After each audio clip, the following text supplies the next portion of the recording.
Hey there, welcome to our YouTube channel. In this video, we'll be showing you how to create a shortcut link of websites, let's say, youtube.com, on your desktop screen using Google Chrome. It's quick and easy way to access YouTube without having to open up your browser every time.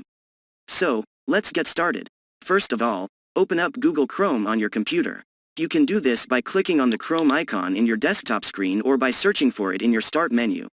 Next step is to navigate to youtube.com by searching it in your browser URL search bar.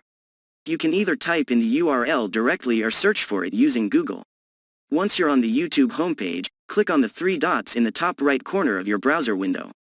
Here, this will open up a menu of options. From the menu, select More Tools, and then Create Shortcut. Now, this pop-up window will appear asking you to name your shortcut. You can name it whatever you like, such as Desktop YouTube Shortcut, or whatever. Make sure the box next to Open as Window is checked, here, so that your shortcut opens in a new window. But I just skip it. Finally, click on the Create button to create your YouTube shortcut link on your desktop. And that's it. You now have a shortcut link to YouTube on your desktop that you can use to quickly access YouTube whenever you want. Thanks for watching, and don't forget to like and subscribe to our channel for more helpful tips and tricks.